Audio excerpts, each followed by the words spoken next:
The most feared man in New York City picked up a stranger's papers off a wet sidewalk, and nobody in that crowd could breathe.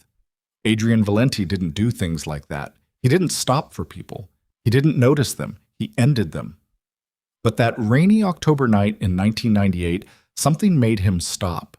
Something in the way she stood there, alone, surrounded, and refusing to break, cracked open a door inside him that had been sealed shut for 20 years. This is the story of what happened next. Stay with me until the end. Hit that like button and drop a comment telling me what city you're watching from. I want to see how far this story travels. The rain had been coming down since 6 o'clock, the kind of steady, indifferent rain that didn't announce itself or apologize. It just fell. It soaked through wool coats and pooled in the gutters along 57th Street and turned the limestone face of every building the same dull gray. By 8 in the evening, most of the sidewalk crowd had folded into taxis or ducked beneath restaurant awnings, and the only people still moving with purpose were the ones who had somewhere important to be.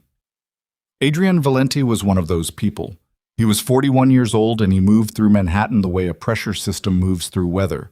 Everything around him adjusted, shifted, made room. He didn't have the build of a man who needed bodyguards, though he kept 2 of them within 30 feet at all times out of habit rather than fear. He was lean and dark-suited, with the kind of stillness in his face that people mistook for calm until they got close enough to see his eyes. His eyes were the tell. They cataloged everything: exits, faces, the specific way a man's hand tensed before it reached for something it shouldn't. Tonight, he had come from a dinner at a private club on the Upper East Side, where 3 of his financial intermediaries had presented quarterly projections that didn't match. Numbers that should have aligned were off by a margin too clean to be accidental. Someone in his organization was skimming. Not a lot, just enough to think they wouldn't be noticed. They would be noticed. That was the only thing on Adrian's mind when his car stopped at the intersection of 57th and 6th, his driver waiting for a break in the pedestrian flow before pulling forward. Marcus, who had been driving for him for 11 years, said nothing. He had learned not to interrupt Adrian when his jaw was set that way. It was through the rain-streaked window that Adrian first saw the crowd. Not a large one. Maybe 20-25 people gathered on the sidewalk in front of Gaspar's, one of those restaurants where the wine list cost more than most people made in a month, and the maitre d' was trained to assess a person's net worth by their shoes before they reached the host stand. The crowd had the loose, electric quality of people who had just witnessed something and were deciding whether to stay and watch more. Adrian's eyes moved through them the way they always moved through crowds, sorting, categorizing. He registered the coats first, cashmere mostly. A few furs, the shoes were Italian. The jewelry was real. This was wealth on an evening out, pausing its entertainment to observe something that was apparently more entertaining than whatever waited inside.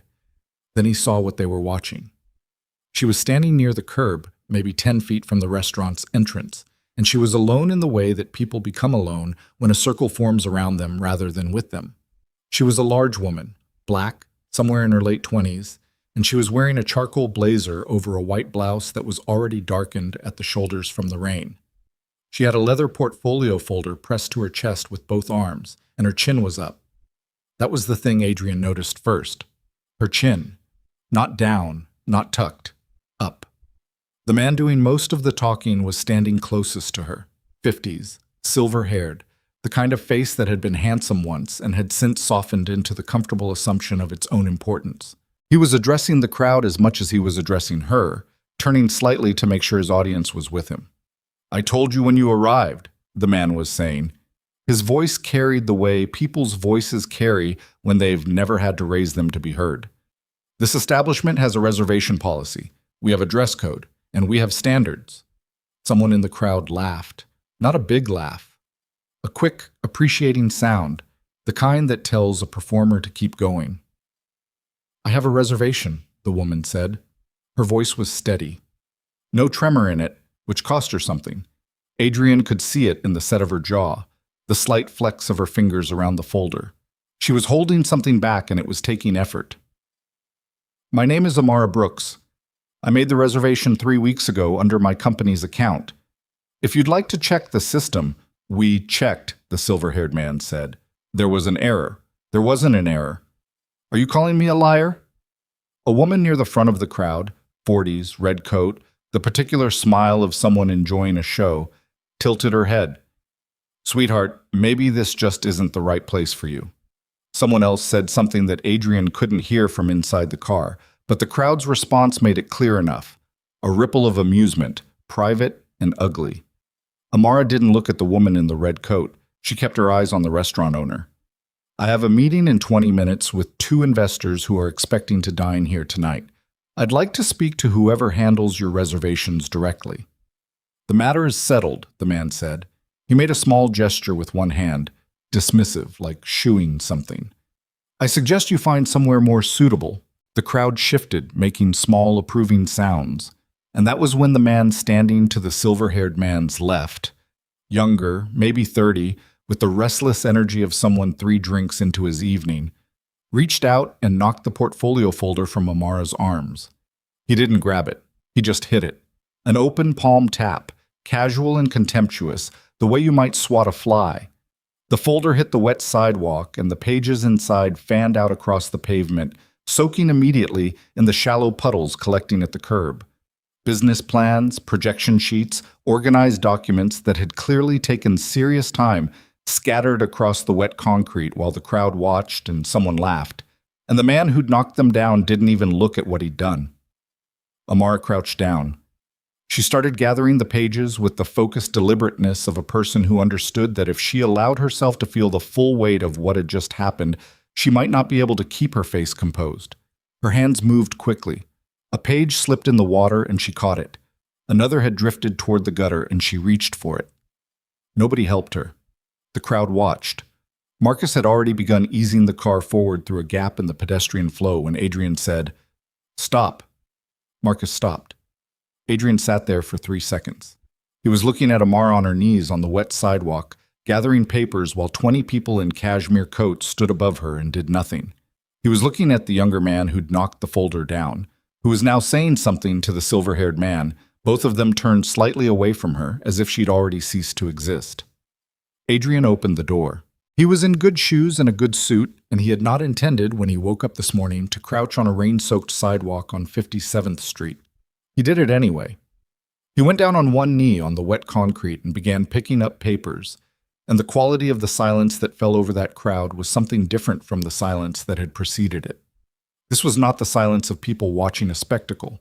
This was the silence of a group of people who had just realized, with a cold and sudden certainty, that they did not know what was happening.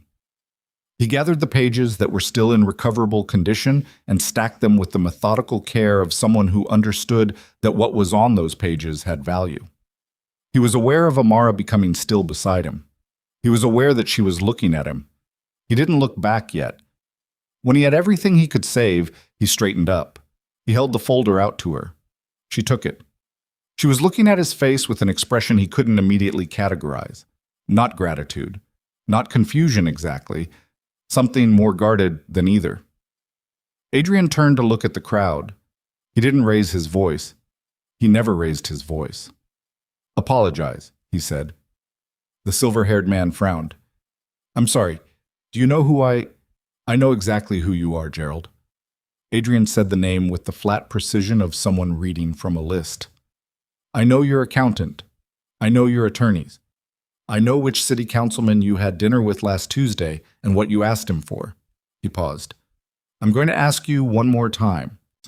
Gerald Foss, because that was his name, that was who he was, the owner of Gaspar's and 3 other midtown restaurants, and a man who sat on 2 nonprofit boards and had never in his life been spoken to this way on his own sidewalk. Gerald Foss went pale in a way that had nothing to do with the cold. The crowd went very quiet. The younger man who had knocked down Amara's folder was looking at Adrian with the particular expression of someone running a rapid internal calculation and not liking the results. Gerald Foss said, "I apologize." The words came out compressed and graceless, with none of the easy authority he'd been performing 60 seconds ago. Adrian looked at the younger man. "Him too," Amara said. Her voice was quiet, but it was there, and there was something iron in it. Adrian waited. The younger man said it. He didn't look at Amara when he said it, which was its own kind of statement, but he said the words. Adrian stepped back onto the sidewalk. The crowd was redistributing itself, people turning away now, finding other directions to look, the way crowds always do when the pleasure of watching something collapses. He turned to Amara. She was looking at him with that same unclassifiable expression. Up close, he could see that her eyes were dark brown and that she was younger than he'd initially estimated, late 20s maybe, though she carried herself like someone who had already lived 2 or 3 lifetimes inside those years. There was a cut above her left brow, partially healed, maybe a week old. He didn't ask about it. She didn't explain it. "You didn't have to do that," she said. "No," he said. "Why did you?" He didn't have a clean answer for that. He had made decisions tonight that he could not entirely account for, and Adrian Valenti was a man who accounted for everything. He said, "Your meeting. You said you had investors." "I do." She glanced down at the folder. The documents inside were damaged. Some of the ink had bled. "Assuming they're still here." She looked up at the restaurant's entrance, then back at him. "Which is optimistic." "Use my table," Adrian said. She stared at him. "I have a standing reservation," he said. "I won't be using it tonight." He glanced at Gerald Foss, who had retreated to the restaurant entrance and was standing very still, watching them with the expression of a man who was already trying to work out which version of this story served him best. "He'll seat you." "I don't know you," Amar said. She said it carefully, not rudely, like someone establishing a fact that needed to be established. "No," Adrian said. "You don't. I'm not in the habit of accepting favors from people I don't know." "Consider it a correction," Adrian said. "Not a favor." She looked at him for a long moment. The rain was still falling. A taxi horn sounded somewhere down the block. Her blazer was soaked through at the shoulders and there was a wet stripe across the knee of her trousers from when she'd crouched to gather her papers. And she held herself through all of it with the kind of composure that Adrian had seen trained soldiers fail to maintain under less. "A correction," she repeated. "What was done was wrong," he said. "I corrected it. That's all." She considered this. Something shifted in her expression, not softness exactly, but a slight rearrangement of the guardedness she'd been holding in place since he'd approached her. She nodded once, a short and businesslike movement. "Thank you," she said. And then, "I won't forget this." She said it without sentiment, just as a statement of fact. He believed her.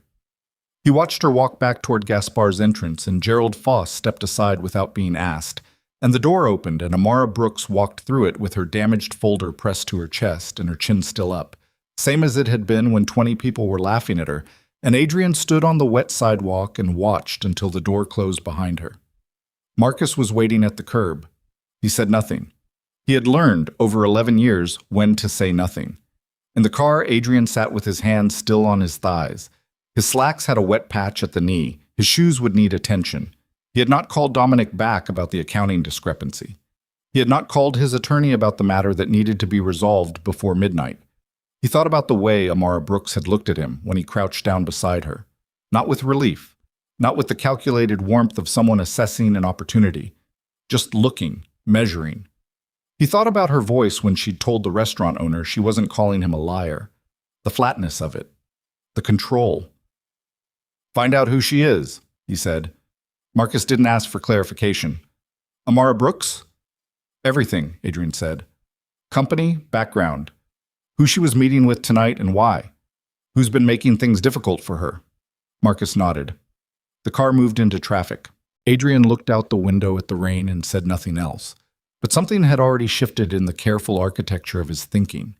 Some weight had moved from one side of a scale to another, and he was not yet sure what it meant, only that it meant something. Only that the woman who had stood alone in the rain without breaking had somehow reached through 20 years of deliberate distance and made him feel, for the first time in a very long time, that a thing which was wrong needed to be made right. He did not know yet that Amara Brooks had enemies who had been quietly erasing every door that opened for her. He did not know that those enemies were connected to people inside his own organization. He did not know that the night he stopped on 57th Street had already been noticed by people who were watching him, always watching him, and that they had already begun to ask themselves the same question everyone else was asking. Why? He would find out soon enough. And by the time he understood the full shape of what he had walked into, It would be far too late to walk back out. The file Marcus left on Adrian's desk at 7 the next morning was thin. That was the first thing wrong with it. Adrian had asked for everything. He had people who could produce a complete picture of a person's financial history, professional record, family background, and current associations within 12 hours. It was not a complicated request. He had made it hundreds of times. The files he received in return were never thin. He sat behind his desk on the 42nd floor of the Valenti Group's Midtown Tower and opened the folder and read what was there in 3 minutes. Then he closed it and looked at Marcus, who was standing near the window with his hands behind his back and the careful expression of a man who already knew the response he was going to receive. "This is incomplete," Adrian said. "Yes?" "Why?" "Because someone got there first." Marcus came forward and put both hands on the back of the chair across from the desk. "I sent Yuri to pull her business registration records. The filing office said the records had been flagged for audit review, locked from external access. I sent Carla to pull her bank history through our contact at First Manhattan. She said the account had been placed under a compliance hold 6 weeks ago." He paused.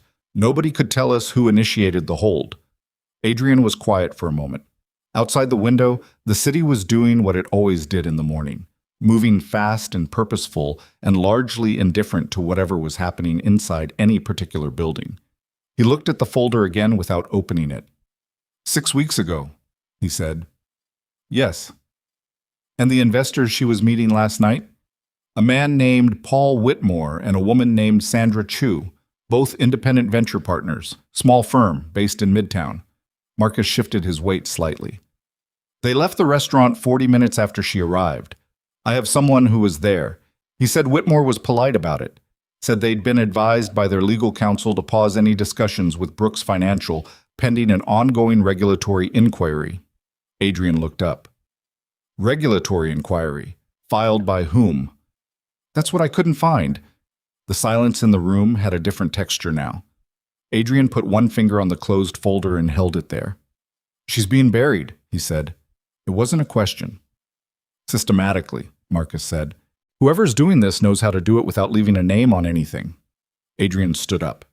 He walked to the window and looked at the city and thought about a woman crouched on a wet sidewalk in the rain, gathering pages that someone had knocked out of her hands, and the way she had not made a sound while she did it. He thought about the restraint that required, the practice of it. "Find Gerald Foss's money," he said. "Full picture. Every entity he's connected to, every investor in his restaurant group.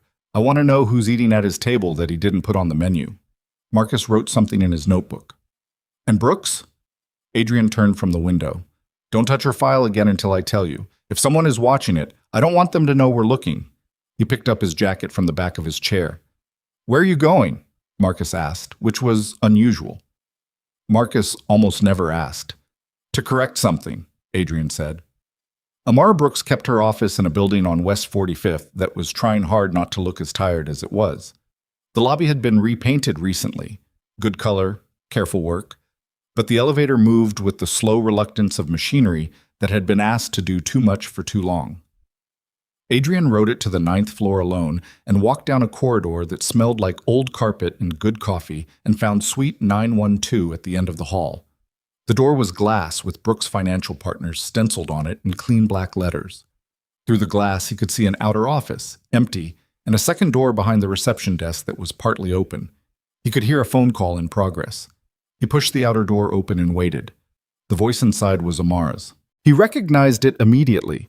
That particular quality of controlled flatness, every word placed deliberately.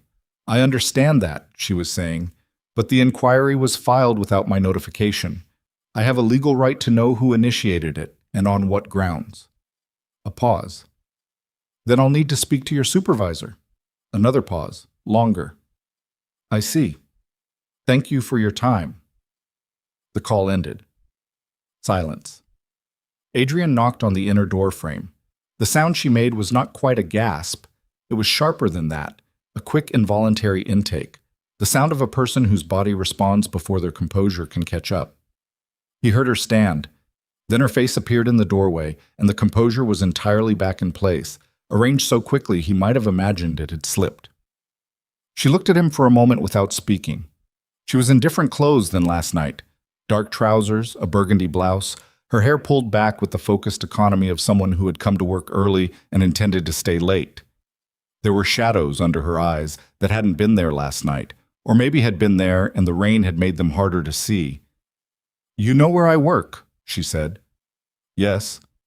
"That's a little unsettling." "Probably," Adrian said. She didn't move from the doorway. She was evaluating him the way she'd evaluated him on the sidewalk, directly, without performing either hostility or welcome. He respected that more than he would have respected the performance. "How did the meeting go?" he asked.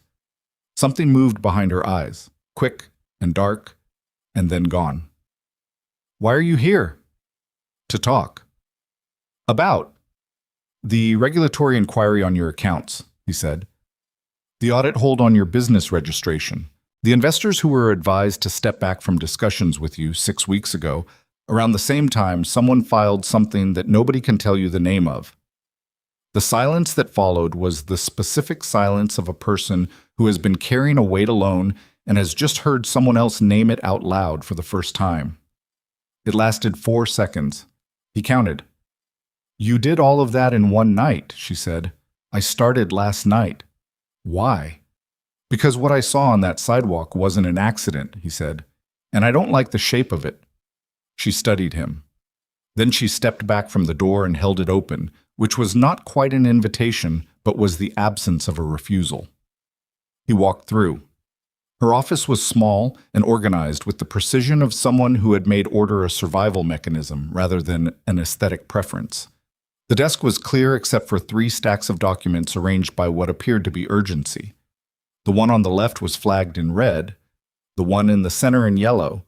The one on the right had no flags at all and was therefore either resolved or not yet started. There was a whiteboard on the wall covered in numbers and arrows and words connected by lines, the kind of analytical map that a person makes when they are trying to see a pattern that keeps refusing to show itself cleanly. He looked at the whiteboard. She watched him look at it. "Sit down," she said. Then, as if the automatic courtesy irritated her, "Please." He sat. She went behind the desk but didn't sit. She stood with one hand on the back of her chair, and he understood that the desk was a line she was holding, a bit of architecture that gave her a position from which to assess him. "Tell me what you found," she said. "Nothing I could confirm. Whoever is running this knows how to keep their name off of everything." "I know that." Her voice had an edge in it that was almost frustration, almost exhaustion, almost something else that he didn't have a name for yet. "I've been trying to find the source for 2 months. Every time I get close to a name, there's another wall, another hold, another piece of documentation that nobody can seem to locate." She looked at the whiteboard. "I have 17 investors who were in active conversation with me and then went silent within a 30-day window. 17. That's not a coincidence, and it's not a market shift. Someone is running a coordinated campaign. Against your company specifically." "Against me specifically," she said. "The company is the method. I'm the target." She said it without self-pity, with a kind of blunt precision that told him she had already grieved whatever she was going to grieve about it and had moved on to analysis. "I just can't find who's holding the gun." Adrian looked at his hands. He thought about the thin folder Marcus had put on his desk. He thought about the specific quality of information that had been locked.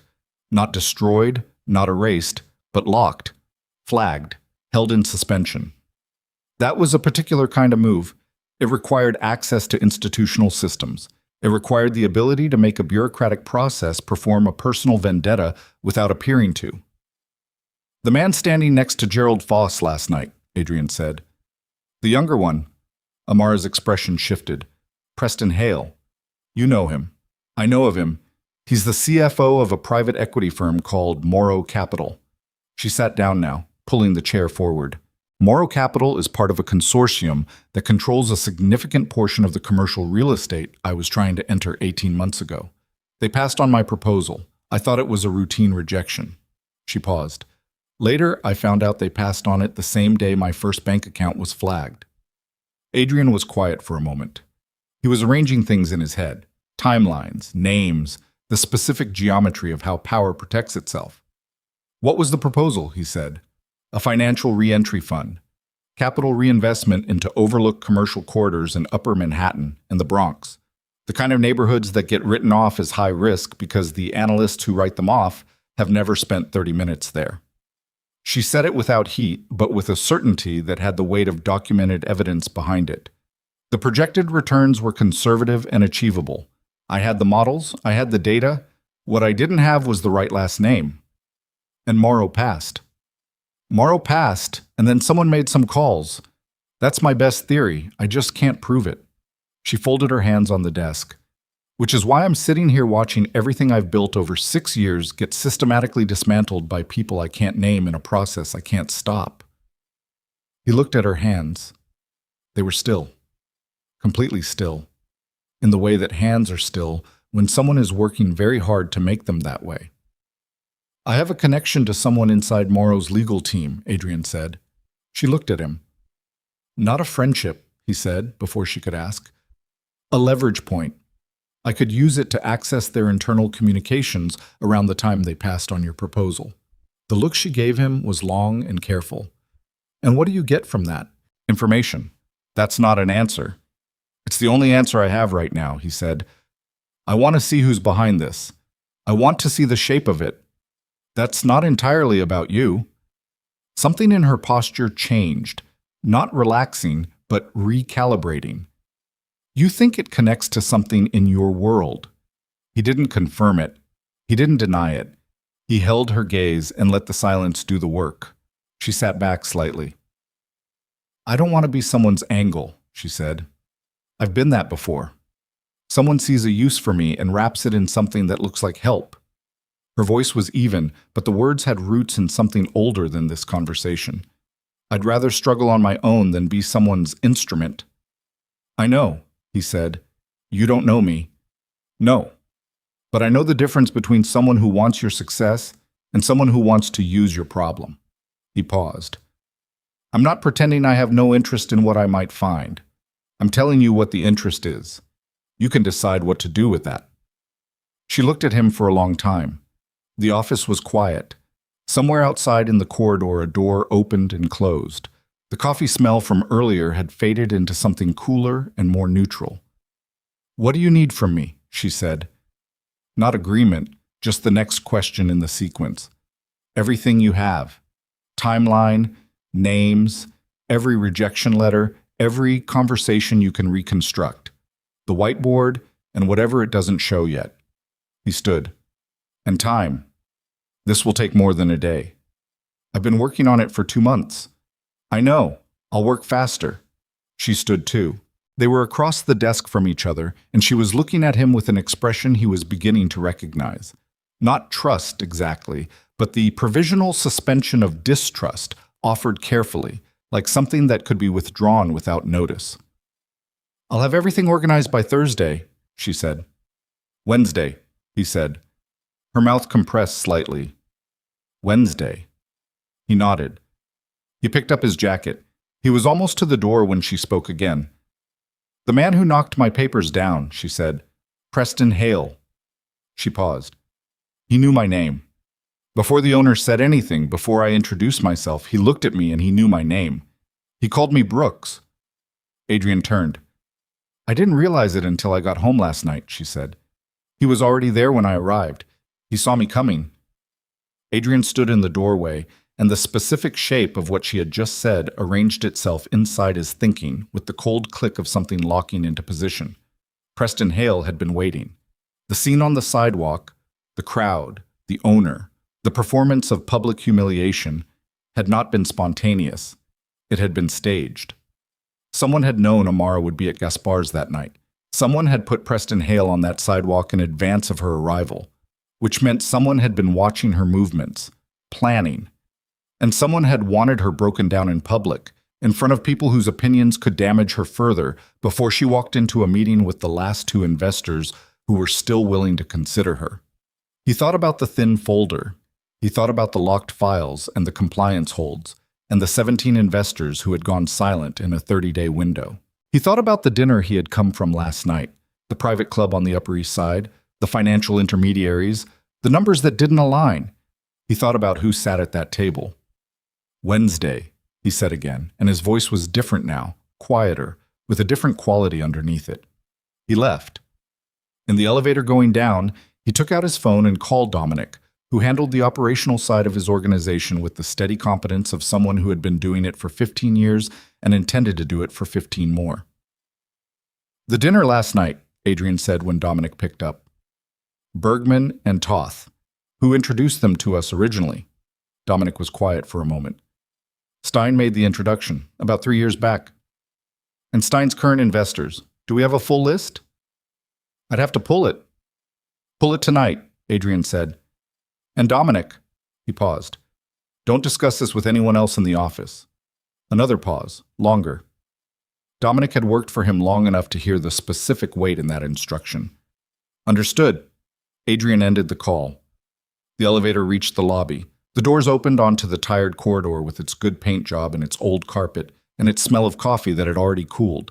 He walked through the lobby and out onto 45th Street, and the city was bright and cold around him, and he stood for a moment on the sidewalk and let the pieces settle into what they were becoming.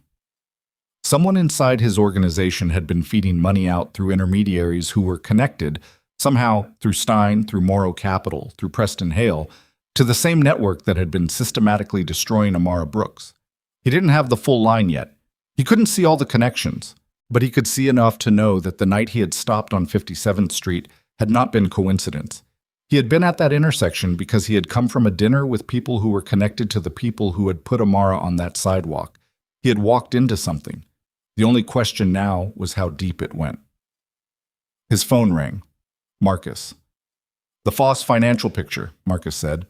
"I started pulling it this morning. Adrian." He stopped. "What?" "Morrow Capital has a 15% stake in Foss's restaurant group," Marcus said. "Silent partner. Not listed in any public filing. I found it through a secondary holding company." Adrian looked at the street. "And Morrow's managing partner," Marcus continued, "sits on the board of a private investment vehicle that has a 9% interest in 2 of our shell accounts." The city moved around him, indifferent and loud. "Our accounts," Adrian said. "Yes." He stood very still on the sidewalk while the full shape of what he was looking at assembled itself around him with the slow, terrible clarity of a photograph developing in a darkroom. Edges first, then the center, then the thing you hadn't expected to find in the frame at all. Someone inside his world was connected to the people destroying Amara Brooks, and they had been connected long enough and carefully enough that the money had already moved, which meant the betrayal wasn't coming. It had already happened. He did not go back to the office. That was the first decision, made on the sidewalk outside Amara's building, with Marcus's voice still in his ear and the city noise pressing in from every direction. He did not go back to the 42nd floor where Dominic and the others were working, where the phones were, where the walls had ears that he had installed himself and now could not trust. He told Marcus to meet him at the West Side property, a building he owned through 4 layers of holding companies, a place where no one in his organization had reason to go unless he summoned them there specifically, a place that was clean. Marcus arrived 20 minutes after Adrian did. He came alone, which Adrian had specified, and he looked like a man who had spent the drive over running the same calculations Adrian had been running and arriving at the same unwelcome conclusions.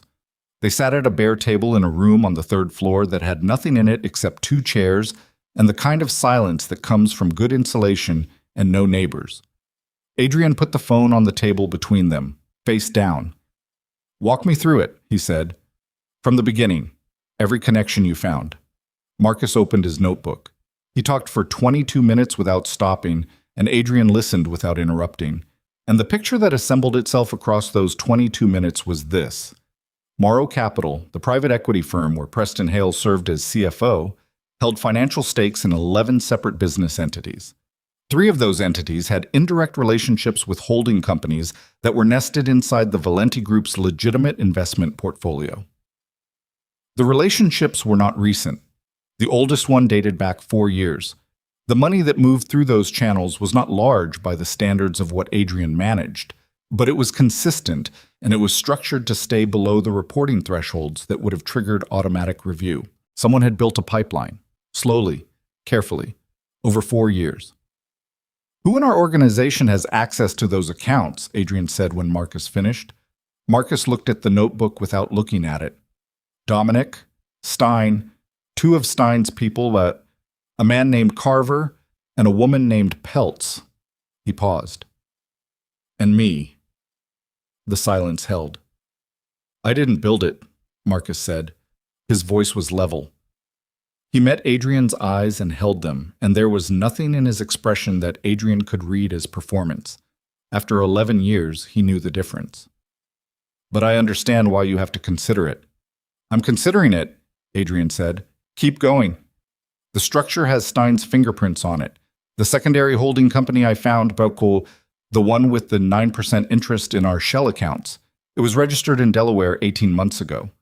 The registered agent is a law firm that Stein used for 3 other transactions I can document. He used a different firm for our official work, which means he went out of his way to keep this separate. Marcus closed the notebook. This wasn't someone making an opportunistic mistake. This was someone who knew exactly what they were doing and did it slowly enough that it would look like ordinary financial complexity if anyone ever looked. Adrian stood up. He walked to the window. There was nothing outside except the back of another building and a gray sky and a single water tower against it, and he looked at all of that without seeing any of it.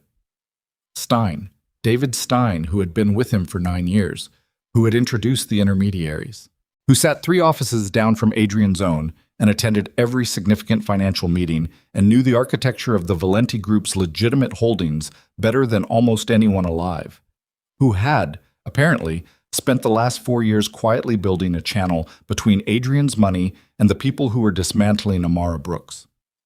There's one more thing, Marcus said, and his voice had changed slightly. A new quality in it, something that Adrian recognized after a moment as reluctance. Say it. The regulatory inquiry on Brooks Financial. I found the filing this morning once I knew what holding company name to search under. It was filed through a compliance intermediary, which means there's a layer between whoever initiated it and the formal record. He paused. But the filing date is 14 months ago, not 2 months, not 6 weeks. Adrian turned from the window. Someone began the process of destroying her company 14 months ago, Marcus said. Everything she's seen, the investor withdrawals, the account holds, the frozen registrations, those are the results of something that was set in motion over a year back. She's been fighting the visible damage without knowing the wound was that old. Adrian looked at the table. He thought about Amara in her office, the whiteboard covered in arrows and names, 2 months of work trying to find the source of something that had begun 8 months before she noticed it. She needs to know, he said. Yes, Marcus said. But if you tell her now, before we have the full picture, whoever's running this will know we're looking. They'll move. They may already know. Maybe. But there's a difference between suspecting we're onto them and having confirmation. Marcus leaned forward slightly. If we move too fast, we lose the element of surprise. If we wait too long, she loses what's left of her company, Adrian said. I know. He sat back down. He put both hands flat on the table and looked at them, which was something he did sometimes when he needed to locate himself in a problem. The physical fact of his hands on a surface, the pressure of it, grounding the thinking. Wednesday, he said. She's bringing me her full documentation Wednesday. I need to have something by then, at least a partial name, something I can put in front of her that shows the shape of this. I'll keep pulling, Marcus said, quietly. Yes. And Marcus, Adrian looked up. If it turns out the thing I'm considering is wrong, it is wrong, Marcus said. Flat and certain, the way a man speaks when he's decided the only thing he has left is the truth, and he's going to hold on to it. Adrian nodded once, then helped me prove it. He called Dominic that afternoon. He did it from the West Side building, not from his office, and he kept his voice in its ordinary register, measured, unhurried, the tone of a man managing routine business. The Morrow Capital situation, he said, as if it were something they had already discussed. I want to schedule a sit-down, preliminary conversation. Can you reach out through Stein and set something for next week? A pause on Dominic's end, short, but there. Through Stein specifically. He made the introduction, Adrian said. Seems natural he'd set the meeting. Sure, Dominic said. I'll get it on the calendar. He hung up and sat with the phone in his hand and thought about the pause. Dominic's pause. Whether it was the pause of a man processing a routine request, or the pause of a man who had just been told something that required careful management. He didn't know. That was the thing that was eating at him, the specific acid of it. He did not know. And he had built his life on knowing. He had built everything on the certainty of his own read of people, his ability to see the machinery under the performance. And now he was sitting in a room with no furniture and no certainty, and the machinery was everywhere, and he couldn't see it clearly enough to trust what he saw. Amara arrived at the West Side building at 9 o'clock Wednesday morning. She came alone, which he hadn't specified but wasn't surprised by. She was carrying a messenger bag and a cardboard box, and she looked like someone who had slept 4 hours and decided 4 hours was sufficient and moved on. She stopped in the doorway of the third-floor room and looked at the bare table and the 2 chairs and said, "This is where you work." "Sometimes," he said. "It's not very comfortable." "No." She set the box on the table and the bag beside it and sat down without waiting to be invited. She was already pulling folders from the box, organized by date, he noticed, with handwritten labels and a small, dense script. She laid them out in a row and then looked up at him. "You said you'd have something," she said. He had something. It wasn't everything, and it wasn't clean, but it was enough to show her the shape of it. He told her about Morrow Capital and the holding companies and the 14-month-old filing. He told her methodically, in the order he'd learned it, without editorializing. She listened the way she'd listened in her office, still, focused, with the quality of attention that processes everything and files it without visible reaction. When he finished, she sat for a moment without speaking. Then she said, 14 months. Yes. I lost my first major investor 13 months ago. I thought it was a market decision. She looked at the folders on the table. I spent 2 months trying to improve my pitch deck. He said nothing. I thought I wasn't good enough, she said. Not with self-pity, with the specific, contained fury of someone identifying a lie they were made to believe about themselves. I rewrote the whole presentation.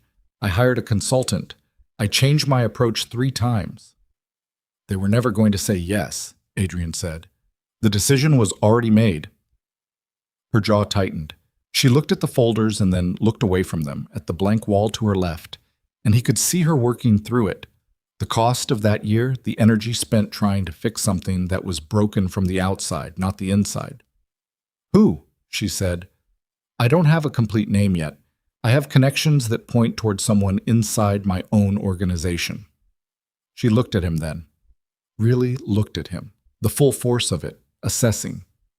Inside your organization, she repeated. Yes. Someone who works for you has been funding the people who are destroying my company. It appears that way. And you didn't know. No, he said. He said it without flinching, because it was true and because she deserved the truth without insulation around it. She held his gaze for a long moment.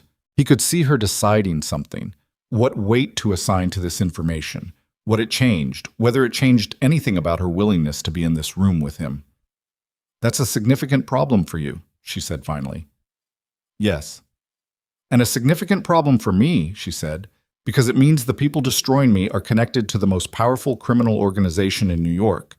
And the man sitting across from me didn't know it was happening, which means his control over his own people is less than I was counting on. He didn't answer that immediately because it was accurate and because the accuracy of it required acknowledgement rather than deflection. Yes, he said again. She let out a short breath through her nose. Not quite a laugh, not quite not one. At least you're honest about it. She opened one of the folders and turned it toward him. It was a timeline she'd constructed, dates on the left margin, events on the right, with notes in the margins where the events didn't quite make sense. She had been thorough. She had been doing this work in isolation, without the resources he had, and she had gotten further than she had any right to get on her own. He looked at the timeline and found 3 dates that corresponded to transactions Marcus had flagged in the Morrow Capital records. The alignment was clean. He marked them with his pen and turned the folder back to her. She looked at the marks. He watched her put it together. They timed the investor withdrawals to coincide with the account freezes, she said. so that anyone who tried to verify my company's standing would hit the compliance hold at exactly the moment they were already doubting me. Yes? That's not opportunistic, she said. That's coordinated. That requires someone who understood my business cycle well enough to know when the investor conversations would be active. She sat back. Someone who had access to information about my schedule. Or someone who was watching you long enough to learn it. 14 months, she said again. Quietly this time. It had a different quality the second time she said it. Heavier, like something settling into its true weight. She stood up abruptly and walked to the window. She stood with her back to him and her arms crossed, and her shoulders carrying the full weight of what she was processing, and he let her have the silence, and after a moment she turned back around. "What do you need from me?" she said. "The name of anyone who knew your business cycle. Anyone who had access to your investor meeting schedule 14 months ago." She looked at the ceiling briefly. Then, "I had an administrative partner at that time, a woman named Rachel Voss. She left the company 8 months ago." Her voice was careful now. "She said it was a better opportunity. I didn't question it." "Where did she go?" Amara's expression shifted. Something moved through it that wasn't quite horror, but was adjacent to it. The specific look of a person reconfiguring a memory they thought they understood. "She went to work for a financial consulting firm," she said slowly. "I didn't know the name well. She showed me the offer letter. It looked legitimate." "What was the firm?" Amara crossed back to the table and opened the bottom folder in her stack. She pulled out a piece of paper, a copy of an employment reference she had apparently written for Rachel Voss 8 months ago. She turned it over, and on the back, in her own handwriting, she had written the name of the firm as a note to herself. She read it aloud. Adrian looked at the paper. He looked at the name. He thought about the secondary holding company Marcus had found, the Delaware registration, the law firm, the 4-year timeline. He thought about the name on the managing partner's registration documents that Marcus had pulled 2 days ago. The firm on the paper was a subsidiary, a recent one. Registered 7 months ago, 1 month before Rachel Voss left Amara's company. "She wasn't offered a better opportunity," Adrian said. "She was recruited. Someone approached her, offered her a position that was created specifically to receive her, and she brought your schedule and your investor contacts with her when she left." Amar stood very still. He watched her understand it, the full architecture of it, the way it had been built around her, the specific intimacy of a betrayal that required someone who had sat in her office, who had answered her phones, who had organized her calendar and brought her coffee and told her she was going to be fine when the first investor fell through. "Rachel was with me for 3 years, Amara said. Her voice had gone very quiet. He didn't say anything. There was nothing useful to say. 3 years, she said again. And then she sat down, and she put both hands on the table and looked at them. And the posture was so close to the one he had found himself in 2 days ago, hands flat, pressure, location, that something moved in his chest that he didn't have a clean name for. He was reaching across the table, not touching, just the movement, the gesture of it, when his phone rang. He looked at the screen. Dominic. He answered it. "The Morrow meeting," Dominic said. "Stein set it up. Thursday afternoon." A pause. "Adrian, I need to tell you something." The quality of Dominic's voice had changed. It had the specific tightness of a man about to say something he has been deciding whether to say for longer than this phone call. "Tell me," Adrian said. "Stein came to me last night. He said he'd heard you were looking into the Morrow connections." Another pause. "He said if you found certain things, you'd misunderstand them. He asked me to give him time to explain before you made any decisions." The room was very quiet. "What did you tell him?" Adrian said. "I told him I'd think about it," Dominic said. "And then I called you." Adrian looked at the table. He looked at Amara's hand still flat on the surface across from him, and at her face, which had gone carefully neutral in the way faces go when someone is in the same room as a conversation they understand is significant and dangerous. "Don't go back to the office today," Adrian told Dominic. "Don't speak to Stein. Go to your house and stay there." "Adrian?" "Dominic." A long pause. "Okay." He ended the call. He set the phone down. Stein knew. Stein knew he was looking, which meant Stein had a source, someone who had seen something or heard something and carried it back, which meant the clean room was no longer clean, which meant the entire careful approach he'd been building, the patience of it, the plan to accumulate enough evidence before moving. All of it had just been compressed into whatever time remained before Stein decided that waiting was no longer in his interest. He looked at Amara. She was looking back at him with an expression that had moved past careful neutrality into something rawer. She had heard enough to understand the shape of what had changed. "How bad?" she said. "Bad," he said. "How much time do we have?" He thought about Stein, about 9 years of proximity and trust, 9 years of being in the same rooms, and beneath all of it, this other thing running quiet and patient like water finding its level through stone. He thought about the investors Amara had lost, the account holds, Rachel Voss, 14 months of coordinated, intimate destruction. He thought about the money in the shell accounts, the 9% interest, the consistent transfers structured to stay invisible. And he thought about the Thursday meeting that Stein had just arranged, the meeting that Adrian had requested as a test and that Stein had set up while already knowing Adrian was watching, which meant Thursday was not a meeting. Thursday was a trap. "Not enough," he said. They had until Thursday. That was 38 hours, which sounded like enough time until Adrian mapped out everything that needed to happen inside it and understood that it was not enough time at all. It was barely sufficient. It required everything to go right, and nothing in the last 4 years had gone right in ways he hadn't detected until now, which meant his confidence in his own ability to execute cleanly had to be treated as a liability rather than an asset.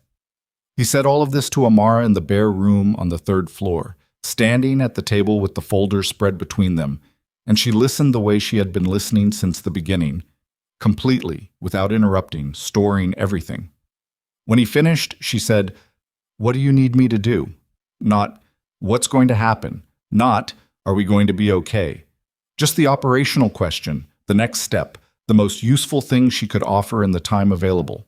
He had worked with people who'd been in his world for decades who couldn't strip a crisis down to that question that fast. "The documentation you have," he said, "the timeline, the filing copies, the investor communications, all of it needs to be duplicated and placed somewhere outside both our offices by tonight." "I know a records attorney," she said. "Bonded. His office is sealed by professional obligation. I've used him before." "Do it. Tonight, not tomorrow." She was already pulling folders back into the box. "What else?" "Rachel Voss. I need to know if she's still at that firm. If she is, I need to know her exact position and what she has access to." "I can find that." "Without contacting anyone who might carry it back." She looked up at him from the box. "I know how to do this quietly. I've been doing it quietly for months without any of your resources." He held her gaze for a moment. She was right. He nodded. "Marcus is going to call you at 7 tonight," he said. "He'll have a secondary location, somewhere to stay that isn't your apartment. Use it." "You think they'd move on me directly?"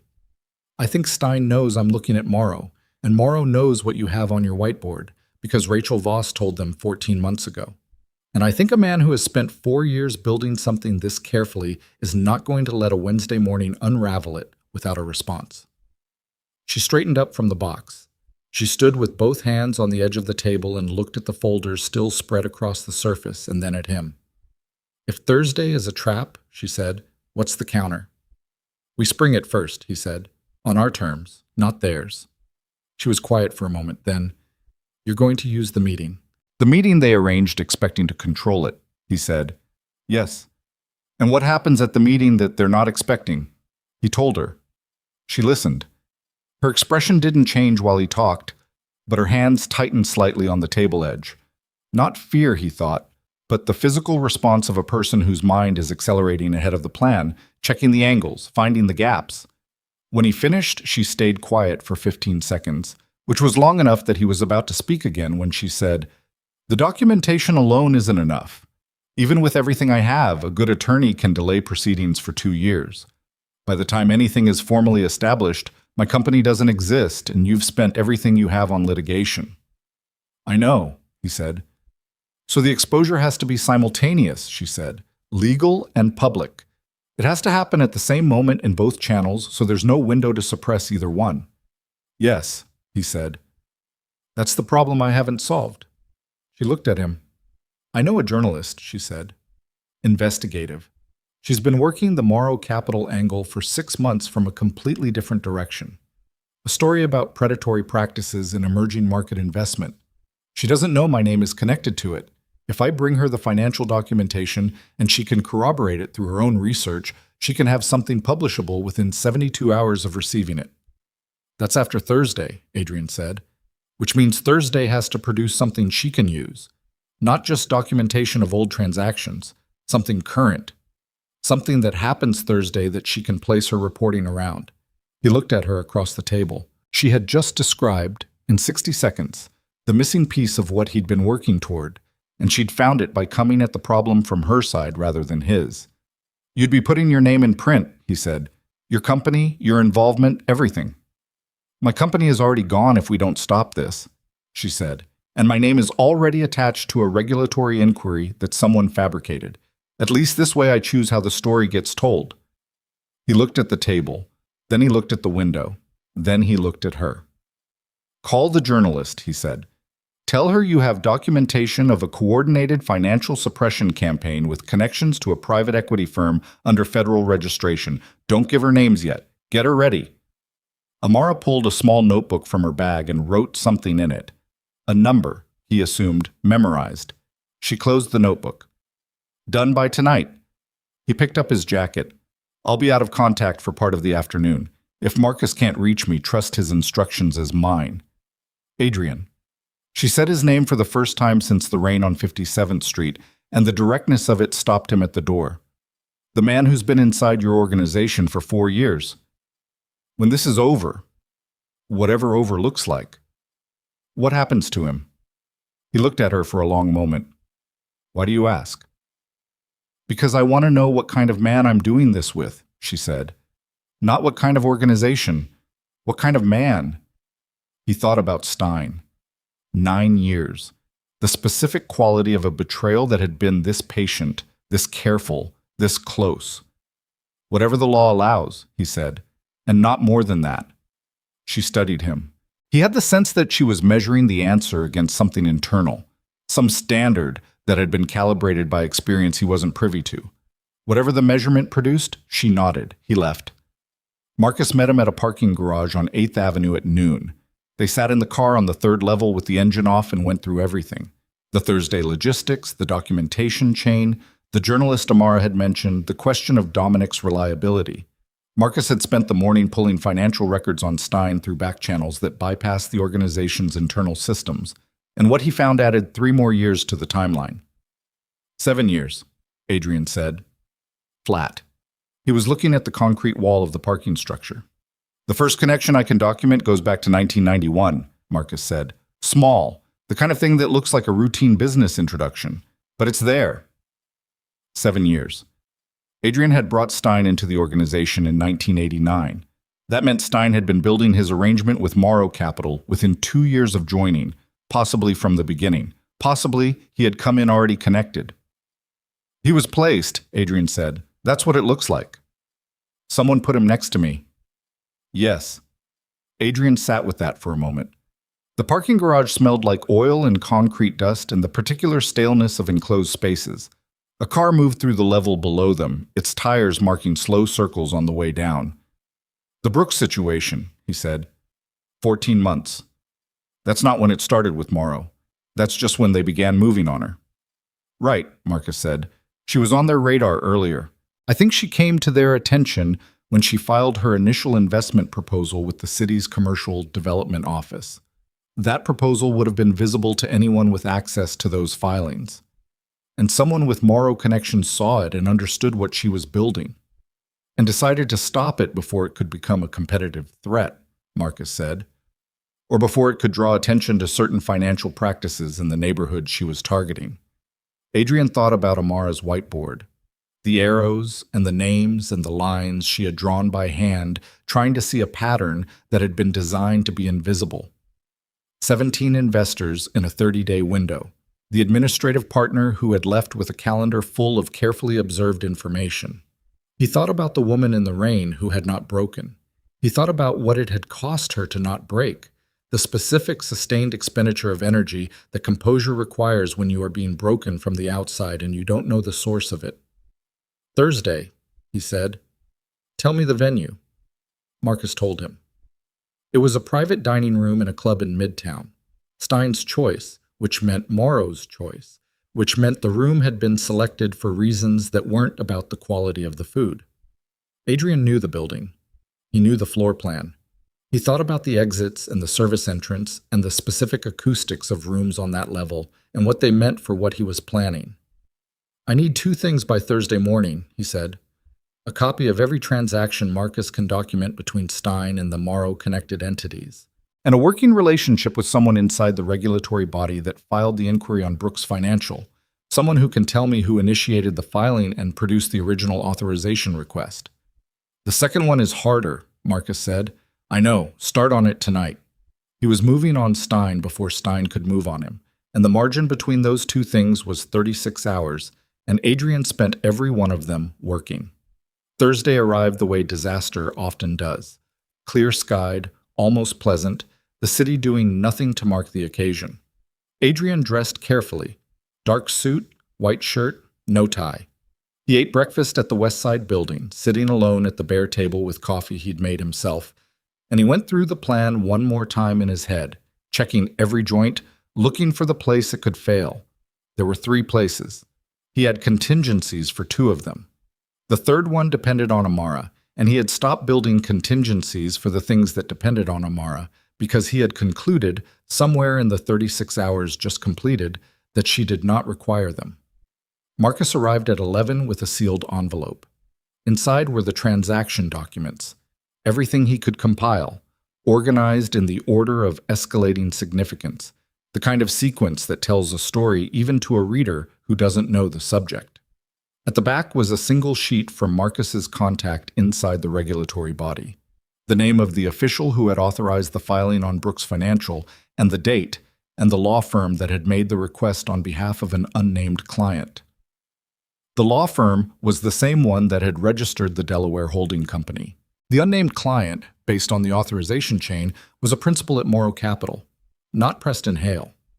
Someone above him, a name that Adrian recognized because it appeared on the board of 2 nonprofit institutions, because it had been mentioned in connection with a city council rezoning process that had been approved 18 months ago, because it was the name of a man who had sat at a table with Adrian 4 years ago and been introduced to him by David Stein as a potential legitimate business partner, a man to know, someone useful.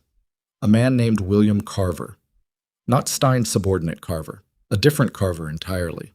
William Carver, who was 63 years old and had spent 30 years building a reputation as a principled investor, and who was also apparently the person who had decided 14 months ago that Amara Brooks needed to be erased. Adrian put the sheet back in the envelope. He called Amara. She picked up on the first ring. "I'm ready," she said, before he could speak. Her voice was tight but controlled, the voice of someone who had been ready for an hour and was managing the waiting. "The journalist," he said. "Is she in position?" "She's at a coffee shop 2 blocks from the club. She has a copy of everything from the attorney's office. I briefed her at 7 this morning." "There's a new name," Adrian said. He read it to her. A silence. Then, "I know that name." "Tell me." "William Carver sat on the board of a financial literacy nonprofit that I applied to for a program grant 2 years ago," Amara said. Her voice had gone careful and precise, the way it went when she was processing something that carried personal weight. "The grant was denied. The review committee said my methodology was unproven." She paused. "He chaired the review committee." Adrian closed his eyes briefly. He opened them. "He's been in your way longer than 14 months, he said. "Apparently," she said, quietly. "Can you give the journalist this name?" "Already texting it to her." He looked at the envelope in his hands. "The meeting is at 1 o'clock. I'll be there at 12:45. I need you positioned at the location Marcus gave you by 12:30. "I'll be there." "Amara," he paused. "If anything changes, if anything feels wrong before I call you, you leave. You take the documentation, and you leave, and you let the journalist run with what she has." "And you?" I'll manage. That's not what I asked. He was quiet for a moment. Outside the window, the city was doing its ordinary Thursday business, and somewhere across Midtown, a man named David Stein was getting dressed to walk into a room where he believed he controlled every variable. And somewhere above him, William Carver was doing the same thing with the placid confidence of a man who had never in 30 years been genuinely surprised. I'll manage, he said again. He heard her exhale. Not agreement, just the acknowledgement that she had heard him and would hold the argument for later. The club on 53rd Street had a side entrance that the members used when they didn't want to be seen entering from the street. Adrian used the main entrance. He arrived at 12:42 and gave his name to the host, who took him to the private dining room on the second floor, a room with paneled walls and a round table set for four, and a window that looked out onto the street below. He stood at the window and looked down at 53rd Street and found, without difficulty, the car he was looking for. A black town car parked legally at the far end of the block, Marcus inside it. And somewhere 2 blocks north, in a coffee shop he hadn't seen, a journalist named— he didn't know her name actually, he realized. He had trusted Amara on that completely. That thought should have concerned him more than it did. He heard the door open behind him. Stein came in first. He was 60 years old and silver-haired, and he had the comfortable, settled appearance of a man at ease in expensive rooms, which was the appearance he had worn for the 9 years Adrian had known him. He was wearing a good suit. His face showed exactly the right amount of easy warmth for a business lunch, arranged with the precision of a man who had been wearing that expression for so long it had stopped requiring effort. Behind him came Preston Hale, which Adrian had expected. Behind Hale came William Carver. Adrian looked at Carver for the first time in person since the dinner 4 years ago where Stein had introduced them. He was a broad-shouldered man, still physically solid in his 60s, with the particular bearing of someone whose confidence had never been seriously tested. He looked at Adrian with a pleasant, neutral expression, and Adrian understood in that moment exactly the shape of what he was dealing with. Carver had not come to the meeting because he was nervous. He had come because he was certain. They sat. A server came and poured water and was dismissed. Stein put his hands on the table with the manner of a man about to begin a familiar kind of conversation. Adrian, he said, I appreciate you making the time. David, Adrian said. He looked at Carver. I don't think we've been formally introduced. William Carver. The man extended his hand across the table. His grip was firm and dry. I've heard a great deal about you. Less than I've learned about you recently, Adrian said pleasantly. Something shifted in Carver's expression. Not alarm. Something more controlled than alarm. A recalibration. He withdrew his hand and settled back in his chair with the ease of a man deciding that directness was acceptable. David told me you'd been looking at some financial connections, Carver said. I thought it made sense to have a conversation. That was considerate, Adrian said. Stein cleared his throat slightly. There are some arrangements that might look irregular on paper. I should have brought them to your attention sooner. I take responsibility for that. He said it well. The right amount of contrition, the right framing, irregular, not corrupt, brought to your attention, not hidden from you. I take responsibility, which is a phrase that sounds like accountability and contains none.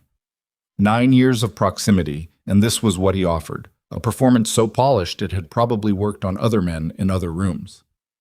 The Brooks Financial Regulatory Filing, Adrian said. Tell me about that. The silence that followed lasted approximately 2 seconds.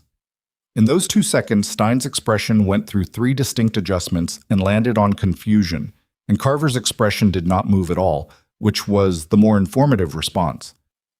I'm not familiar with that, Stein said. You wouldn't be, Adrian said. He looked at Carver.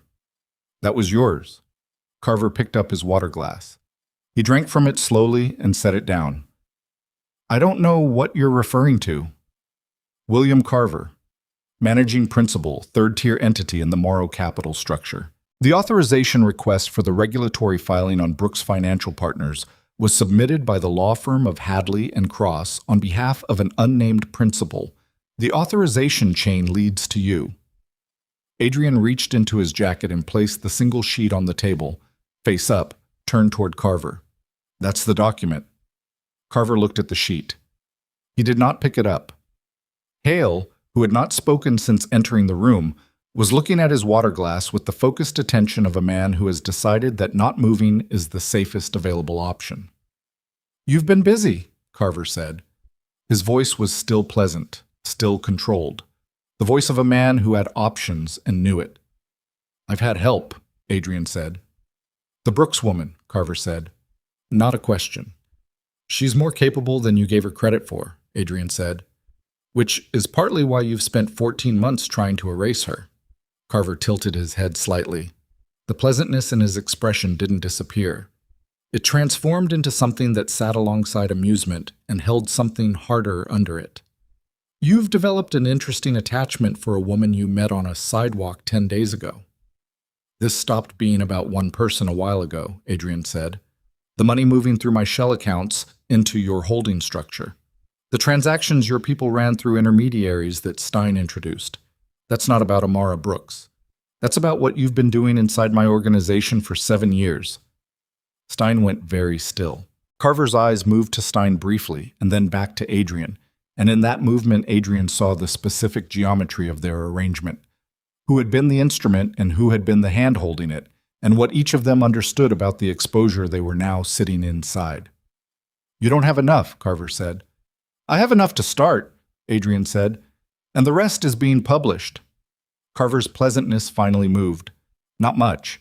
A slight tightening around the eyes, a compression of the mouth. "I'd be careful about that. The documentation is already with a journalist. It's been with her since 7 this morning. She's been working the Morrow Capital story from a separate direction for 6 months." Adrian looked at Carver steadily. "Even if you stop this conversation right now, there's nothing you can do about what she already has. The only question is whether what I have adds to it before she publishes or after." The room was very quiet. Hale pushed his chair back from the table slightly, not standing, just the involuntary physical response of a man whose body has decided the table is too close. Stein said, "Adrian," and stopped. "Don't," Adrian said. He didn't look at Stein when he said it. He kept his eyes on Carver, who was sitting with the stillness of a man running every remaining option at speed and finding each one compromised. Carver said, "What do you want?" "A full accounting," Adrian said. "Every transaction, every entity, every person in my organization you had contact with, and everything you asked them to do, and a notarized statement acknowledging your role in the filing against Brooks Financial. In exchange for, I give you 72 hours before I add what I have to what the journalist already holds." Vardis Carver looked at him. "That's not an exchange. That's a delay." "It's the only delay available," Adrian said, "and it's the last one you'll be offered." Carver was quiet for a long moment. The dining room held its silence around them. The particular thick silence of a sealed room where something irrevocable is happening. Then Carver reached into his jacket pocket and removed his phone and looked at the screen, and something in the quality of his stillness changed, and Adrian understood in the half-second before Carver looked up that the phone had produced information that was altering Carver's calculation of how this room was positioned. "There's something you should know," Carver said, and his voice had found its pleasantness again, which was wrong, which was the wrong direction for a man who had just been told his documentation was with a journalist. "You're building on the west side," Carver said. "The 3rd floor. The room where you've been keeping your records." Adrian's hands were flat on the table, and he did not move them. "We knew about it 3 days ago," Carver said. "We've known about the journalist since this morning." He set the phone face down on the table with the deliberate care of a man placing a final card. "And the copies at the records attorney, bonded storage, professional seal, quite clever." He looked at Adrian with something that was almost respect and was entirely threat. "The attorney had an accident this morning. His office is currently inaccessible." The cold that moved through Adrian then was not fear exactly. It was the specific sensation of a plan losing its floor, of the ground beneath a carefully constructed weight suddenly not being where it had been. He kept his face still. "Amara Brooks," Carver said, "is currently—" Adrian's phone buzzed on the table. He looked at the screen, a text from a number he didn't recognize, 2 words only, and his heart hit the inside of his chest once, hard, the way it does when the body understands something before the mind has finished reading. The two words were, "She's gone." Adrian read the two words again. "She's gone." He put the phone face down on the table. He did it slowly, with the same deliberate care Carver had used, because the alternative was to let his hands show what was happening behind his face, and he was not going to give William Carver that. "You were saying," Adrian said. Carver looked at him with the expression of a man who expected a different reaction and was recalibrating around the absence of it. "I was saying that Amara Brooks is currently in a situation that depends entirely on how this conversation concludes." "Where is she?" "Comfortable," Carver said. "For now." Hale had both hands on the table and was looking at them. Stein had not moved since Adrian had told him not to speak, and he still wasn't moving, and the stillness had stopped looking like composure and started looking like a man who understood that the room he was in had become significantly more dangerous than the one he'd walked into. Adrian looked at Carver. He thought about the text, "unknown number," 2 words sent to his phone, which meant someone who had his number and access to information about Amar's position and had chosen to send that specific message at that specific moment. Not Carver's people, Carver wouldn't telegraph the move through an unknown text while sitting 3 feet away. He would have waited to see Adrian's reaction to hearing it spoken aloud. The text was from someone else. He thought about who had his number and knew where Amara was supposed to be. Marcus. "She's gone. Not taken. Gone." The specific word choice mattered, and he held on to it. "I want confirmation she's unharmed," Adrian said. "Of course," Carver said. He picked up his own phone and made a call and said 2 words into it and listened and said, "She's fine. Currently being held at a location I'm not going to share with you until we've reached an agreement." "There is no agreement," Adrian said. "There's only the question of whether you add obstruction and unlawful detention to what the journalist already has." Carver's mouth tightened. "The journalist has been contacted. She's been made aware that publishing anything will expose her source to significant legal liability." "Did she agree to hold the story?" A pause. "She's considering her position." "She's not," Adrian said. He said it with the flatness of certainty rather than the sharpness of a challenge, and something in that quality made Carver look at him more carefully. "You seem very confident for a man whose documentation is inaccessible and whose associate is in our custody," Carver said. "The record's attorney had an accident," Adrian said. "I know. Marcus called me about it an hour ago." He looked at Carver steadily. "Which is why the documentation was moved out of the attorney's office at 6 this morning, before the accident." The room was very quiet. "The copies you have are 3rd generation," Adrian said. "The originals are elsewhere. The journalist has had everything she needs since 7 a.m. He paused. "And the specific phone she received it on is not registered to her name, which means the legal liability you're threatening her with requires you to first establish that she has the documents, which requires a legal proceeding, which takes longer than her publication deadline." Carver looked at him. Adrian looked back. "You prepared for this," Carver said. "Not quite a question." "Someone helped me prepare for it," Adrian said. What he did not say, what he held back with the full remaining weight of his composure, was that he did not know yet whether the preparation had been enough. He did not know where Amara was. He did not know if she's gone meant what he was allowing himself to believe it meant. He was sitting in a private dining room with a man who had just told him the floor was gone, and he was performing the certainty of a man standing on solid ground, and the performance was costing him something he didn't have a precise name for. His phone buzzed again. He didn't look at it. "Here's what happens now," Adrian said. "You're going to tell me where she is. You're going to do that in the next 60 seconds, and then you're going to spend the next 72 hours producing the full accounting I described, because the journalist is going to publish with or without it, and the only version of the next several months that doesn't end with your name attached to everything is the one where you cooperate before the story runs rather than after." Carver was quiet for a long moment. His phone was in his hand and his thumb was moving, and Adrian watched him make the calculation. The final one. The one that a man in Carver's position always eventually makes when the variables stop adding up in his favor. Not surrender. Something colder and more pragmatic than surrender. The decision to manage the damage rather than deny the fire. "Preston?" Carver said. Hale looked up from his hands. "Give him the address," Carver said. Hale reached into his jacket for a notepad. His hand was not quite steady. He wrote an address on the top sheet and tore it free and slid it across the table. Adrian took it without looking at it. "David," Carver said. Stein finally moved. He looked at Carver with the specific expression of a man understanding that the arrangement he has served for 7 years has just decided to serve itself. "Go with him," Carver said. Adrian stood up. He picked up the address. He left the envelope with the transaction document on the table, deliberately, the way you leave something that says, "I have more where this came from." And he walked to the door and Stein followed him, and they went down the stairs and through the lobby and out onto 53rd Street.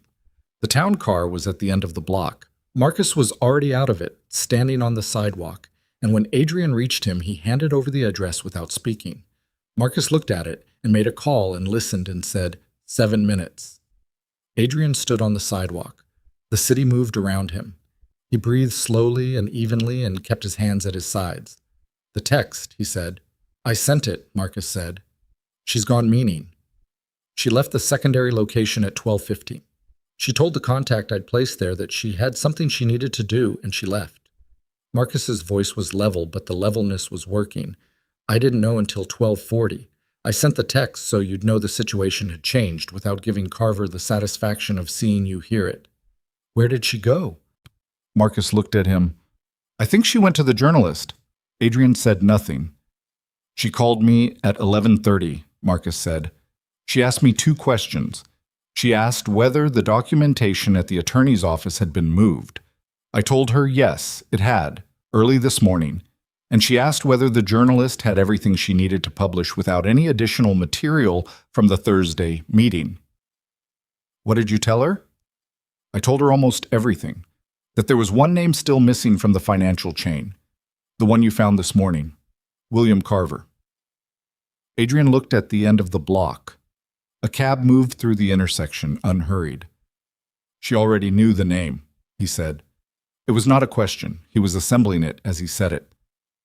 "The nonprofit board," Marcus said. "She told me at 11:45. She said she'd remembered it while she was waiting, and she needed to go give the journalist the full picture before the Thursday meeting started, in case the meeting went wrong. In case the meeting went wrong. She had assessed the risk of the meeting, the specific risk that Carver would move to neutralize the documentation before Adrian could use it, and she had decided that the safest thing she could do was ensure the journalist had everything before the meeting began, so that whatever happened in the dining room on the second floor, the story was already unstoppable. She had not told him. She had understood that telling him would change how he ran the meeting, and she had decided her assessment of the risk was more important than his knowledge of the plan. Adrian breathed in through his nose and out slowly. "She was right," he said. "Yes," Marcus said. "She was also in a position where Carver thought he had her. Carver had someone watching the secondary location," Marcus said. "When she left, they followed her. I lost the tail 2 blocks from the journalist's office." He paused. "I think she made the tail herself and lost them deliberately." Adrian looked at Marcus. "She knew she was being followed," Marcus said. "She led them away from the journalist's location. She's the reason the journalist's address is still clean." The city was very loud and very ordinary around him, and he stood in the middle of it and thought about a woman who had spent 14 months being systematically destroyed by people with resources she couldn't match, and who had spent the last 72 hours inside a plan that was larger and more dangerous than anything she had operated in before, and who had, on her own assessment, made the correct call under pressure and executed it cleanly and not told him because she didn't need his permission. He looked at the address Hale had written on the notepad. "She's not there," he said. "No," Marcus said. "I don't think she is." He called the number she'd used to reach him that morning. It rang 4 times, and she picked up, and there was street noise behind her voice. Wind, traffic, the specific acoustic texture of someone standing outside in New York in October. "Tell me you're not hurt," he said. "I'm not hurt," she said.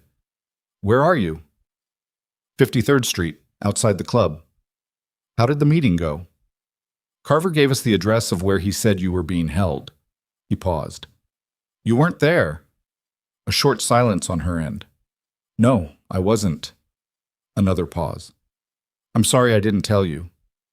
"You were right not to," he said. It would have changed how I ran the room. I know, she said. That's why.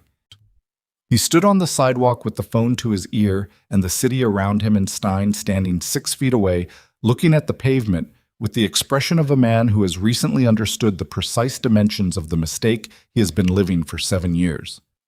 The journalist, Adrian said. She has everything. She called her editor at 12:50. It's going. Amar's voice was steady, but underneath the steadiness he could hear the particular exhaustion of someone who has been running on controlled adrenaline for 3 days and is beginning to feel the weight of what comes after it. William Carver, Morrow Capital, the holding structure, the Brooks financial filing, the Stein connection, all of it. When does it run? Tomorrow morning. Online first, then print. He looked at Stein.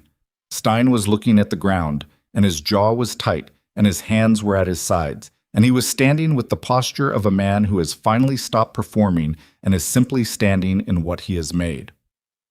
9 years. 7 of them spent in the slow, patient work of betrayal, and now he was on 53rd Street in the October sun with nowhere particular to go. Where are you? Adrian said into the phone. She told him.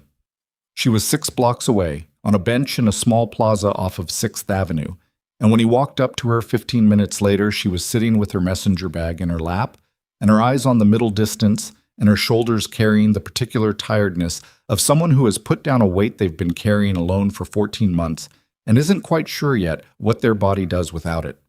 She looked up when he sat down beside her. Neither of them said anything for a moment. The plaza had a fountain that wasn't running. It was October, and they'd cut the water, and 2 pigeons were working the edge of it with the focused indifference of creatures with no investment in human outcomes. Stein, she said. With Marcus, he said. He'll cooperate. He doesn't have anything left to protect. And Carver. Carver will fight it, he said. He has attorneys and he has money, and he'll spend the next year arguing jurisdiction and challenging the documentation chain. But the story runs tomorrow. The regulatory body that filed your inquiry will have to respond publicly, and the financial connections are documented well enough that his attorneys will spend more time managing the exposure than contesting it. That means my company is still in a hole for the next year while his lawyers work. Yes, he said. He didn't insulate it. She absorbed that. She looked at the dry fountain. The investors who walked away.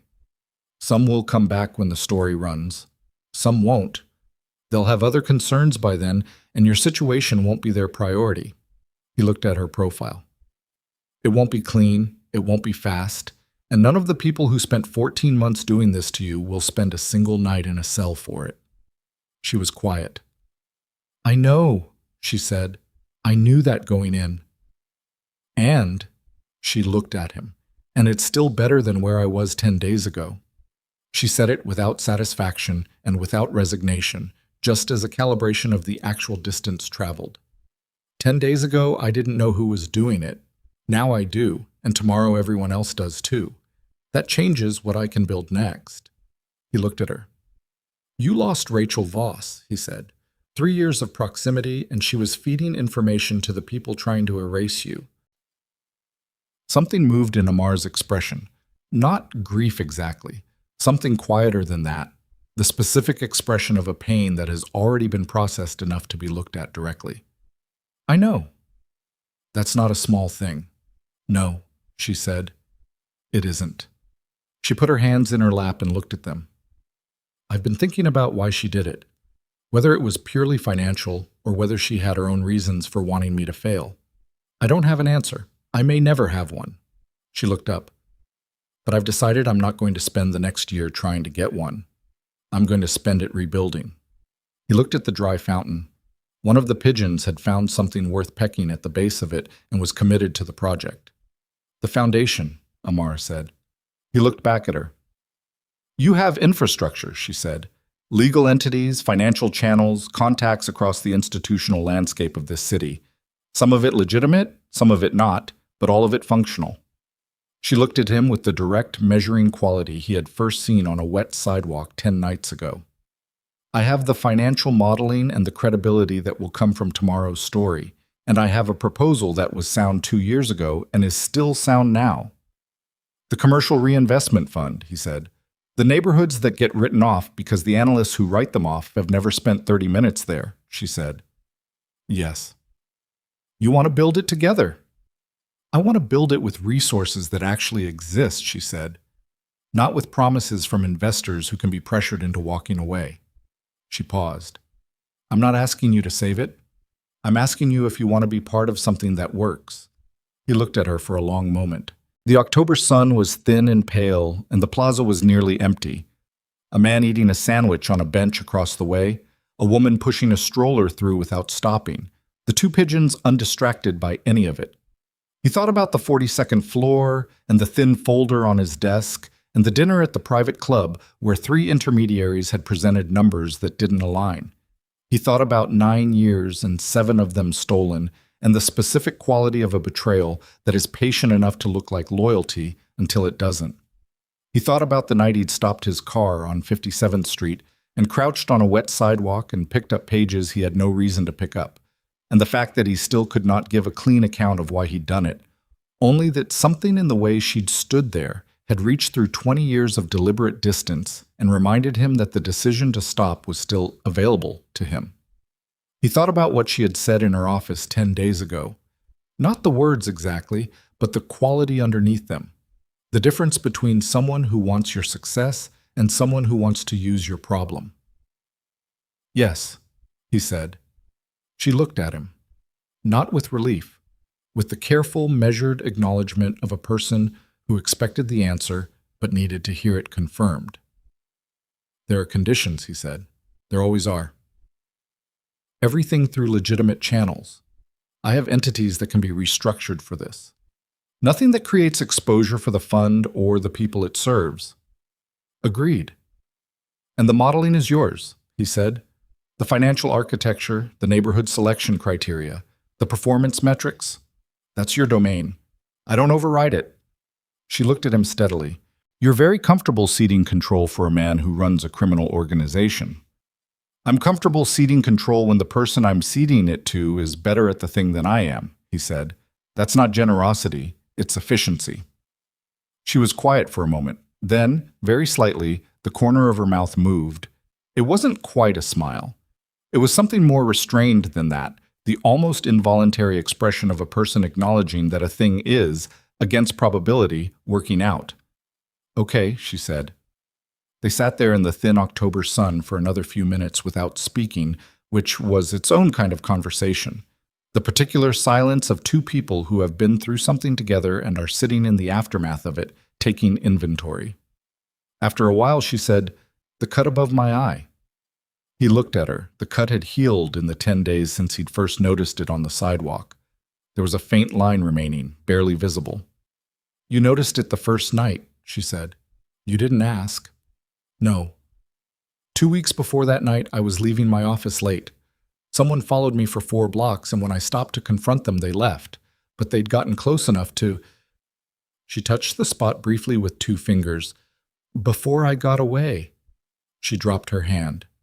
"I reported it. The police filed it. Nothing came of it." He was looking at her face. "That was them," he said. "Yes, I know that now." She said it evenly.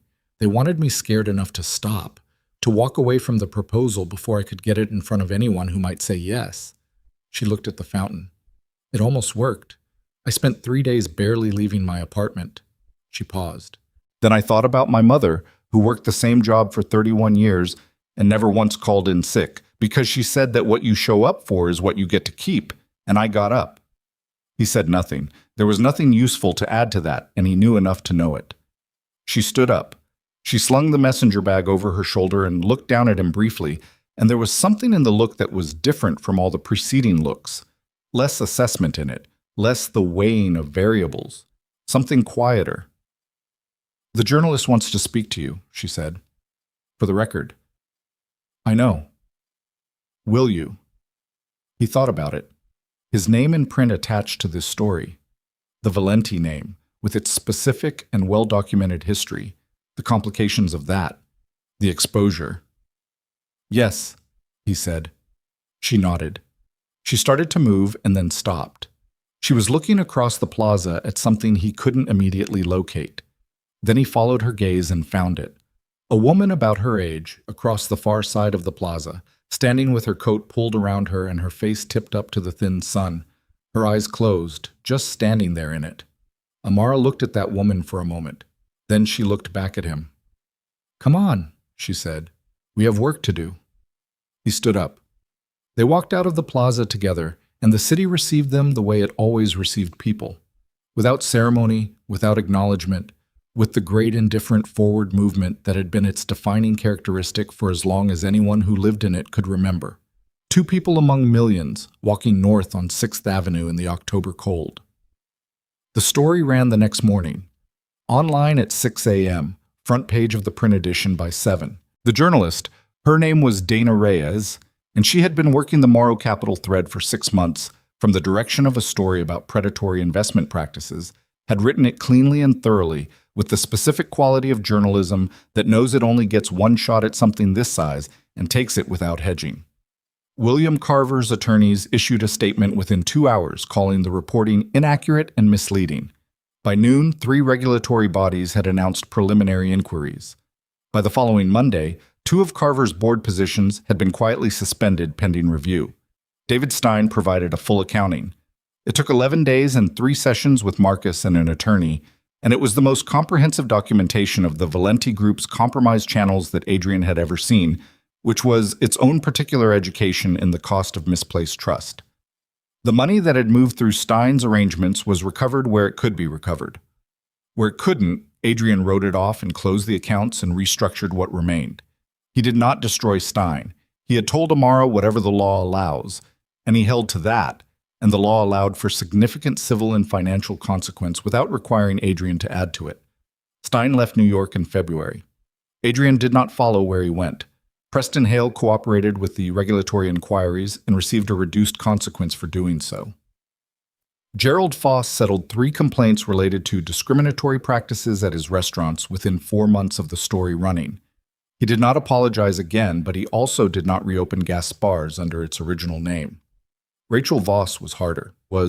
Amara told him about it 6 weeks after Thursday, sitting in the new office she had taken on the 4th floor of a building on West 42nd, a better building than the one on 45th, with an elevator that moved without hesitation. She had spoken with Rachel once, briefly, in early December. Rachel had called to say she was sorry. She had said she'd needed the money, that she'd had debts that she hadn't been able to see another way out of, that she had told herself at the beginning that it wouldn't go as far as it went. Did she know what they'd do with the information? Adrian asked. She said no, Amara said. I don't know if that's true. She was sitting with a pen in her hand, not writing anything, just holding it. I think she knew it would hurt me. I think she told herself the hurt would be manageable. She looked at the pen.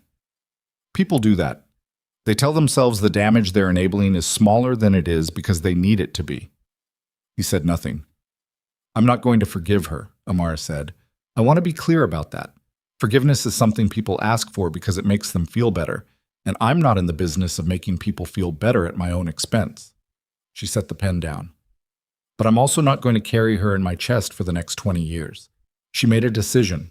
It cost me enormously, and I built something out of the damage so the damage doesn't get the last word.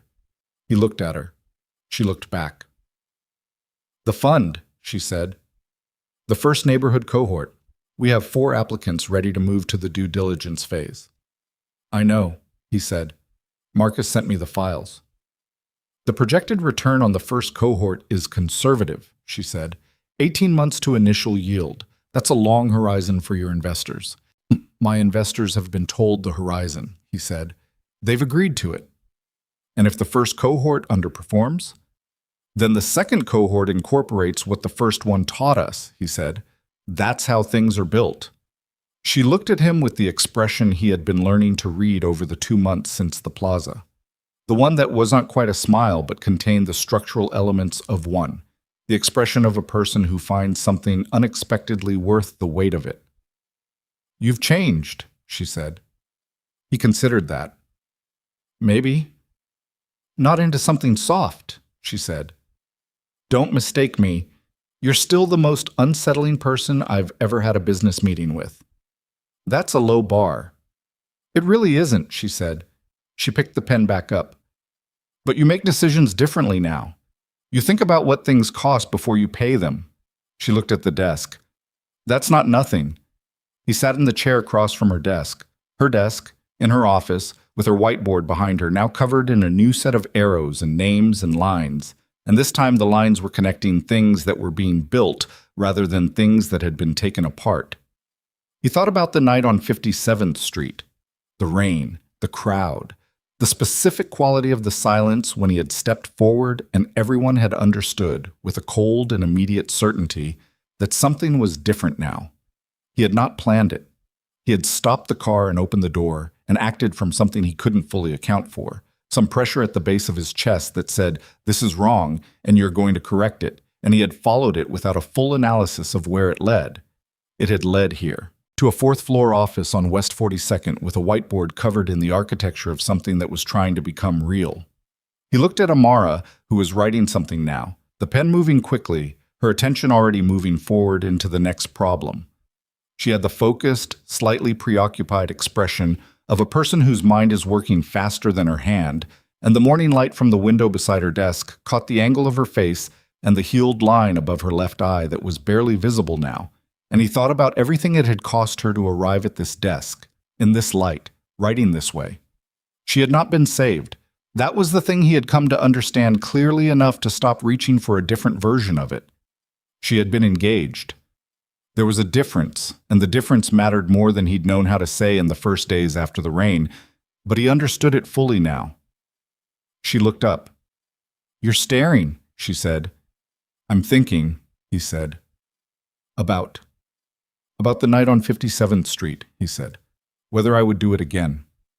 She held his gaze. "Would you?" He thought about the thin folder, the 7 years, the weight of a betrayal so patient it had looked like loyalty until it didn't. He thought about what the cost of the last 2 months had been. The exposure, the restructuring, the legal proceedings, the specific and unfinished grief of finding out that proximity is not the same as trust. "Yes," he said. She looked at him for a moment. Then she looked back at what she was writing. "Good," she said. "Now stop staring and tell me what you know about the commercial zoning restrictions on Upper Broadway, because I have a meeting with the city in 3 weeks, and I want to walk in there with everything." He pulled his chair forward. He told her what he knew.